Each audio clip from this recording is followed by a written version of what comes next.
What's your favorite Israeli food? Shawarma. This is a story about how Israel uses food to colonize Palestine. And it's all laid out right here, in this old Zionist cookbook from the 1930s. Dubbed the book that taught Europeans how to cook in Palestine, this is considered to be the first Jewish cookbook printed in Palestine before the establishment of the State of Israel. To me, it read like a settler colonial manual using food. That's Layla al-Haddad, a Palestinian chef and author from Gaza. We spoke to her about the connections between colonialism and food. Because under settler colonial states like Israel, it's not just land that gets stolen, it's food too. In order to do this, the settlers needed to create a new identity with traditions that connected them to the land they were strangers in. One way they did that was through food. Adopting and appropriating the food and the cuisine and the ingredients of the land of Palestine served a greater political purpose, which was to put quote-unquote roots in the ground. In the 1930s, the Women's International Zionist Organization published How to Cook in Palestine, a cookbook designed to help European settler wives navigate their new environment. The book offers hundreds of recipes, successfully tested at the World Zionist School of Cooking, urging settlers to use ingredients peculiar to Palestine, like olive oil, mint, and local varieties of zucchini and okra. She argued that freeing our kitchens from European customs in favor of healthy Palestinian cooking was essential to acclimating to their old new homeland. It just read to me like a very typical, sort of what would a colonizer say or advise if you were coming somewhere else to a country where you wanted to establish roots and make it your own and completely reject and erase and invisibilize, the local population. So what does this all tell us? The appropriation of Palestinian cuisine served a dual purpose, constructing a new Israeli identity while erasing the indigenous one.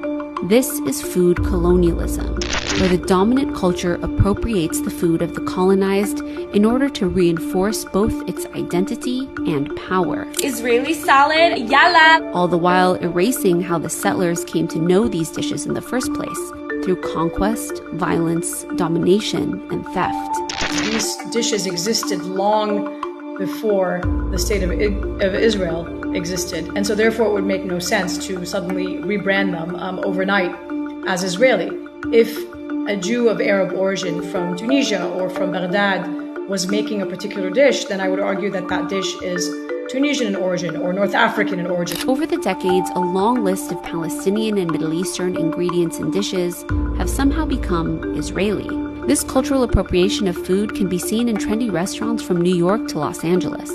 These restaurants profit off of the appropriation of Palestinian and Arab food while erasing its origins and the struggles of the people who created it. What that does then is that it contributes to the oppression of the Palestinian people and furthers the colonizers' narrative. For settler colonies like Israel, control over food supplies and resources means control over the land. Israeli policies have systematically confiscated Palestinian farmland, making it impossible for Palestinians to maintain their agricultural traditions. Olive trees, a symbol of Palestinian heritage and a staple of Palestinian food history, are constantly being uprooted to make way for Israeli settlements. While settlers poison and destroy Palestinian grapevines, they tend to their own thriving vineyards and wineries on stolen land. Then they export that wine and advertise it as Israeli. Israel has even restricted Palestinians from harvesting traditional wild herbs like za'atar and akub, only to then market those same herbs as part of Israeli cuisine. And in places like Gaza, control over food and resources has become just as essential to genocide as bombs and bulldozers.